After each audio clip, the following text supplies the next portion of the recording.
মেয়েটা তার বাবাকে ভালোবেসে ফেলেছিল। তাদের ভালোবাসাটা ভালোবাসা ছিল না, ছিল স্বামী স্ত্রীর সম্পর্কের মতো। তার মাকে রেখে তার বাবার সাথে পালিয়ে এসেছিল। পালিয়ে সে একটা বাড়িতে বাসা ভাড়া নেয়। সবাই জানতাম তারা বাবা মেয়ে, কিন্তু তারা গোপনে স্বামী স্ত্রীর মতো সংসার করছিল। এক পর্যায়ে মেয়েটার পেটে বাচ্চা চলে আসে। বন্ধুরা, আজকের গল্পটি অত্যন্ত রোমান্টিক হতে চলেছে। গল্পটি আশা করি আপনাদের সবার অনেক বেশি ভালো লাগবে।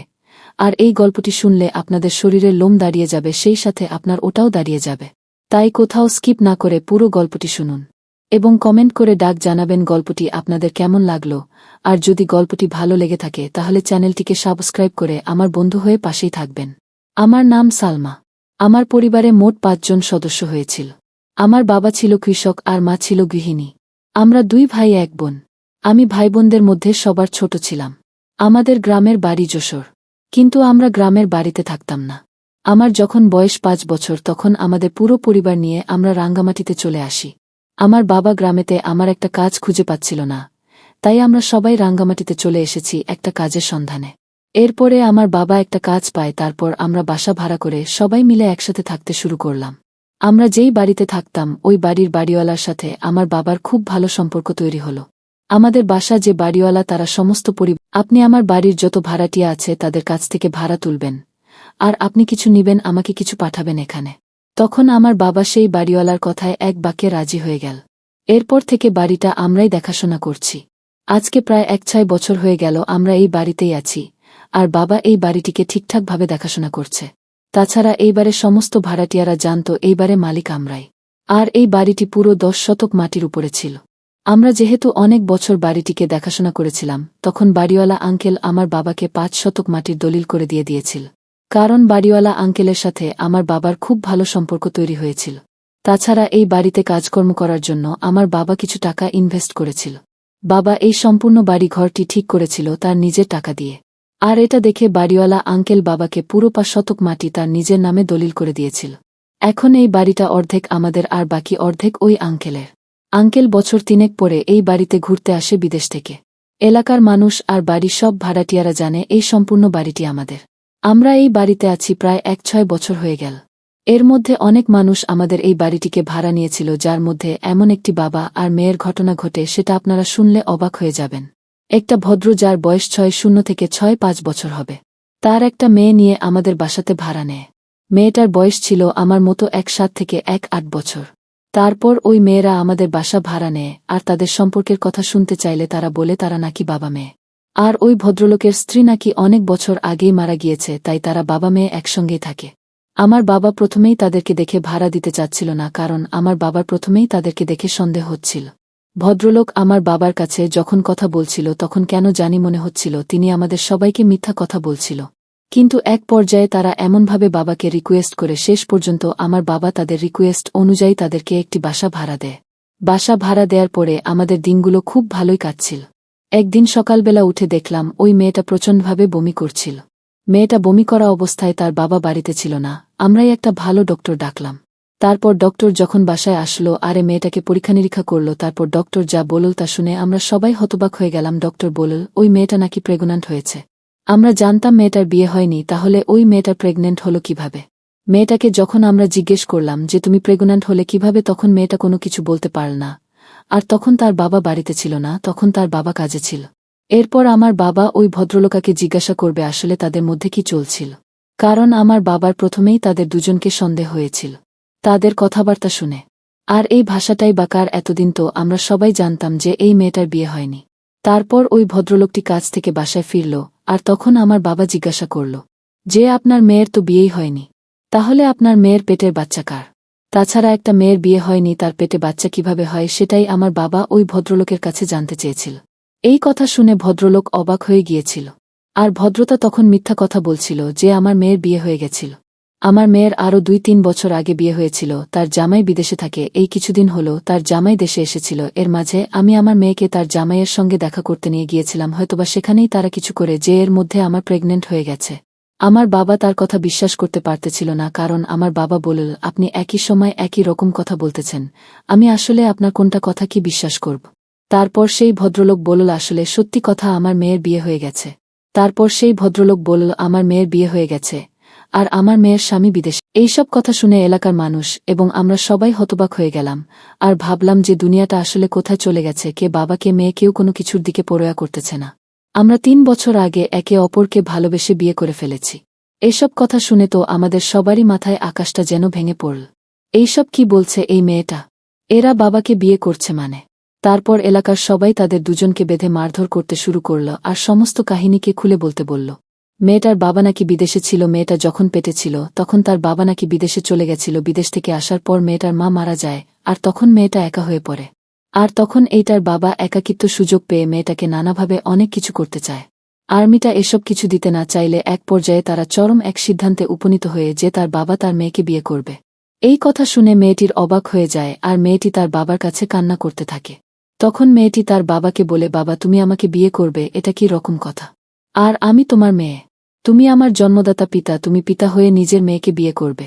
ছি বাবা ছিস, আমি তোমার কাছ থেকে এসব কিছু আশা করিনি। তারপরে যখন তার বাবার বিদেশ যাওয়ার সময় চলে আসে তখন তার বাবা বলে সে নাকি আর বিদেশে যাবে না। মেয়েটার মা বলে তুমি কেন যাবে না বিদেশে? তখন তার বাবা বলে, আমি তো অনেক বছর বিদেশ করলাম, বিদেশ আর আমাকে ভালো লাগে না, আমি বাংলাদেশ থেকে কোনো একটা কাজ করতে শুরু করব। ওই ভদ্রলোক এই কথা বলেছিল তার মেয়ের সাথে একটা তার সম্পর্ক তৈরি হয়েছিল বলে তার মেয়েকে ছেড়ে তাকে বিদেশে চলে যেতে হয়। তখন তারা সিদ্ধান্ত নিয়েছিল যে তখন তারা বিয়ে করবে। ওই মেয়েটা তার বাবাকে ভালোবেসে ফেলেছিল, কিন্তু তাদের ভালোবাসাটা বাবা মেয়ের ভালোবাসার মতো ছিল না। তাদের ভালোবাসাটা ছিল স্বামী স্ত্রী ভালোবাসার মতো। তারা গোপনে গোপনে ওই বাসায় থেকে তার মায়ের চোখ আড়াল করে স্বামী স্ত্রীর সম্পর্কের পালন করত। এরপর তারা দুজনে সিদ্ধান্ত নেয় আর গোপনে তারা কোনো কিছুই করবে না। তখন তারা সিদ্ধান্ত নেয় তারা বাড়ি থেকে চলে গিয়ে একে অপরকে বিয়ে করবে এবং সারা জীবনের মতো স্বামী স্ত্রীর মতো জীবনযাপন শুরু করবে। এরকম করে তারা 3 বছর আগে তাদের বাড়ি থেকে পালিয়ে এসেছিল। আর পালিয়ে সে তারা দুজন দুজনকে বিয়ে করে ফেলে এবং তারা প্রথমে যে ভাড়া বাড়িতে উঠেছিল সেটাতে তারা স্বামী স্ত্রী পরিচয় দিয়েই উঠেছিল। এরপর তাদের বয়সও অনেক বেশি দেখে এবং তাদের চেহারার অনেক মিল দেখে তাদের এলাকায় অনেক ঝামেলা হয়েছিল। তাদের দুজনকে নাকি অনেক মারধরও করেছিল, মারধর করে তাদেরকে বের করে দিয়েছিল। এজন্য তখনকার তারা আমাদের বাসায় উঠেছিল আর তারা পরিচয় দিয়েছিল যে তারা বাবা মেয়ে। কিন্তু সবার সুখের আড়ালে তারা স্বামী স্ত্রীর মতো করে থাকত। আর স্বামী স্ত্রীর মতো থাকলেই তারা সত্যিই কিন্তু বাবা মেয়ে ছিল। ওই মেয়েটার জন্ম তার পিছনে পিতার কাছেই ওই মেয়েটার স্বামী স্ত্রীর মতো এখন থাকে। তাদের ওই সমস্ত কথা শুনে আমরা অনেকেই অবাক হয়ে গিয়েছিলাম। এরপর আমরা সিদ্ধান্ত নিলাম তাদের সবাইকে আমরা এই বিষয়টা তাদের অল ফ্যামিলিকে জানাব। তাদের ফ্যামিলির লোকেরা জানে ওই মেয়েটা হয়তো অন্য কারো সাথে পালিয়ে গিয়েছে, কিন্তু মেয়েটা আছে তার বাবার সাথে পালিয়ে এসে এই সব কিছু করতেছে, এইসব বিষয়ে তারা নাও জানতে পারে। এই জন্য আমার তাদের কাছ থেকে ঠিকানা নিয়ে তাদের ফ্যামিলির সবাইকে জানালাম বিষয়টা। এরপর ওই লোকটার স্ত্রী মানে ওই মেয়েটার মা কান্না করতে করতে আমাদের বাড়িতে চলে আসে এবং এসে দেখে তাদের দুজনকে বেঁধে রাখা হয়েছে। আর মেয়েটার মাকে আমরা সমস্ত বিষয়গুলো খুলে বললাম। আপনার স্বামী আর আপনার মেয়ে তারা দুজন দুজনকে ভালোবেসে ফেলেছিল আর তারা 3 বছর আগে বিয়েও করে নিয়েছে। এখন আপনার মেয়ের পেটে আপনার স্বামীর বাচ্চা। এইসব কথা শুনে ওই মহিলা চিৎকার করে কান্না করছিল আর ওই মহিলা বলছিল, তারপর ওই মহিলা বলছিল, ছি ছি তুমি এত নিচে নামতে পারলে? শেষ পর্যন্ত তুমি তোমার মেয়েকে বিয়ে করে ফেললে, তুমি এত খারাপ কিভাবে হলে? ওই লোকটা তখন চুপ করেছিল আর আমরা তখন সিদ্ধান্ত নিলাম আমরা তাদের দুজনকে পুলিশের হাতে ধরিয়ে দিব। তারপর এই ভদ্রমালী বলছিল, আমি চাই আমার মেয়ে আর আমার স্বামীকে পুলিশের কাছে ধরিয়ে দিতে। তারপর আমার বাবা আমাদের বাড়িতে পুলিশ নিয়ে আসলো আর পুলিশ এসে তাদের দুজনকে ধরে নিয়ে গেল। আপনারা সবাই সাবধানে থাকবেন। পৃথিবীর সমস্ত সম্পর্কই এখন ভয়ঙ্কর হয়ে গেছে। আসলে নারী পুরুষ তাদের ওই দৈহিক চাহিদাটাকেই প্রাধান্য দিচ্ছে। তাদের মধ্যে কোনো পবিত্র সম্পর্ক থাকলে সেই পবিত্র সম্পর্কের দাম তারা দিচ্ছে না, শুধুমাত্র তারা খারাপ দেখেই যাচ্ছে। বন্ধুরা আপনারা সবাই সাবধানে থাকবেন। বন্ধুরা আজকের গল্পটা আমি এখানেই শেষ করছি। আর আজকের গল্পটা আপনাদের কাছে কেমন লাগলো তা অবশ্যই আমাদেরকে কমেন্ট করে জানাবেন। আর আমাদের এই গল্পটা যদি আপনাদেরকে ভালো লেগে থাকে তাহলে অবশ্যই আমাদের চ্যানেলটিকে সাবস্ক্রাইব করে দিয়ে পাশে থাকা বেল আইকনটি বাজিয়ে দিন যাতে আপনি প্রতিদিন নতুন নতুন আমাদের এই ধরনের গল্পগুলো শুনতে পারেন। আর আমাদের এই গল্পগুলো সম্পূর্ণ শিক্ষণীয় গল্প।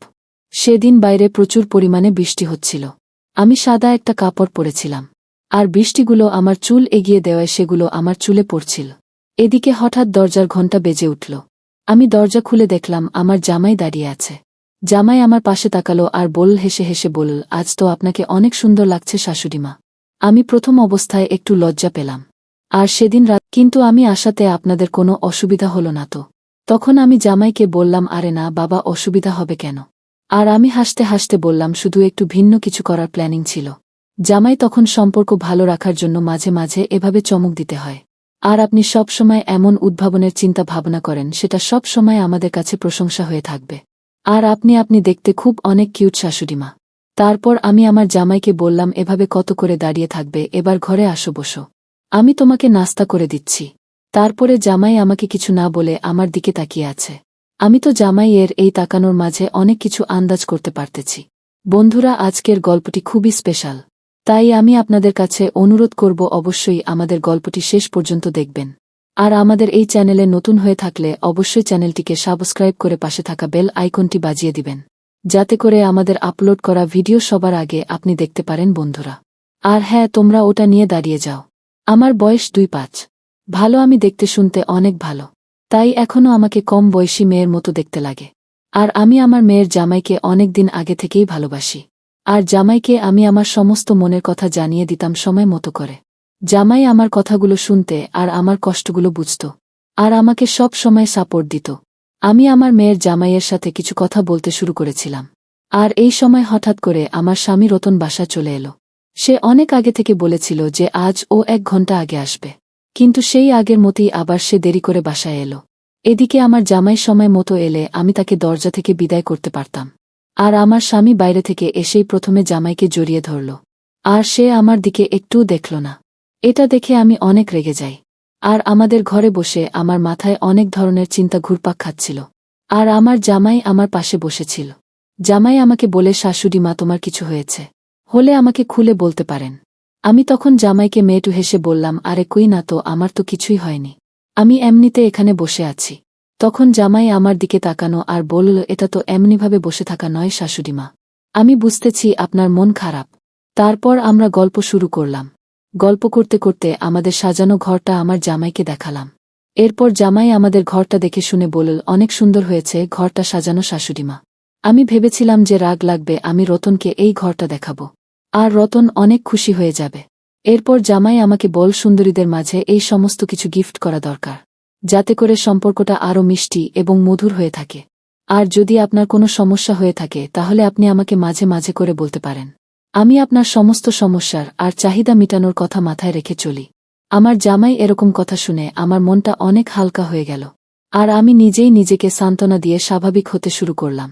কারণ আমার স্বামী রতন আমাকে ভালোবাসে না, আর অফিসের কাজের চাপে সব সময় আমার থেকে দূরে থাকে। তাই আমি মনে মনে ভেবে নিয়েছিলাম, আমার মেয়ের জামাইকে আমি আমার কাছেই রাখব। তাকে আমি আমার মনের সমস্ত ঘটনা খুলে বলবো। পরের দিন আমার হাজব্যান্ড অফিসের কাছে বাইরে চলে গেল। আর জামাই আমাকে বলল, সকাল 1:00টায় তার অফিসের টাইম। আমার মেয়ের জামাই দেখতে শুনতে অনেক ভালো, অনেক ফিটফাট, আর দেখতে শুনতে আমার একটা দায়িত্বশীল বটে। জামাইকে নাস্তা করে দেওয়ার পর জামাই নাস্তা খেয়ে তার নিজের কাছে কাজের প্রতি মনোযোগ বেড়ে গেল। এরপর জামাই অফিস যাওয়ার আগে আমাকে বলল, আপনারা যদি চান তাহলে আমি আপনাকে রাত্রেবেলা খাবার রেস্টুরেন্টে গিয়ে খাওয়াবো। কাল আমি ভুল সময়ে এসে আপনাদের পরিকল্পনায় ব্যাঘাত ঘটিয়েছিলাম, আর আজকে আমি অনেকটা দেরিতে চলে আসব, যাতে করে আপনাদের কার্গের পরিকল্পনা আজকে পূরণ হয়ে যায়, যাতে আপনারা কালকের মতো করেন নিজের মতো করে সময় কাটাতে পারেন। আর তারপরে আমি হাসতে হাসতে জামাইয়ের এসব কথা মেনে নিলাম। আর আমি মনে মনে ভাবতে লাগলাম, আমাদের সম্পূর্ণ সম্পর্কগুলো কতটা মসৃণ হতে পারে আমরা যদি দুটি মন একখানে করে চেয়ে থাকি। রতন সারাদিনও আমার সাথে একটাও কথা বলেনি, যদিও আমি বিকেল বেলা তার জন্য ডিনার রেডি করে রেখেছিলাম বাসার মধ্যে। আমি এই টিকিটটা দেখে জিজ্ঞাসা করলাম রতনকে যে এটা কি। তখন রতন আমাকে বলল, আমি অফিসের এক কাজে কেরালা চলে যাব। আমি তো ভেবে নিয়েছিলাম অফিস পার্টির আয়োজন করা হয়েছে কেরালাতে। তারপর আমি ভেবে নিয়েছিলাম সে আমাকেও নিয়ে যাবে কেরালার পার্টি অফিসে। তারপর আমি রজনকে বললাম, তুমি আমাকে তোমার পার্টিতে নিয়ে চলো, আমাদের এক সময় কত ভালো সময় কাটানো হবে। রতন তখন আমাকে মুছে গেছে বলল, এটা পার্টি সবার জন্য, অফিসের কোনো ইসলামের জন্য, পারিবারিক কারো জন্য নয়। আর রতন আমাকে বলে, তুমি যেতে পারবে না। এই কথা শুনে আমি হতাশ হয়ে গেলাম আর রাগ করতে থাকলাম। আর আমি মনে মনে ভেবে নিয়েছিলাম আমরা একসাথে সময় কাটাবো। আর পরের দিন সে ফ্লাইট ধরে কেরালা চলে গেল। আর সেই সময় আমার জামাই ও অফিসে যাবে বলে তার অফিসে পার্টি আছে, সে পার্টির জন্য প্রস্তুতি নিচ্ছিল। আর জামাই আমাকে বলল, বড় শাশুড়ি মা, আমি আজকে তোমাদের আমার অফিসের পার্টিতে নিয়ে যাব। তোমার মেয়ে তো আমার সঙ্গে কোথাও যেতে চায় না, তাই আমি ভাবলাম আপনি আমার সঙ্গে চলেন, আমাদের অফিসের পার্টিতে অনেক মজা হবে।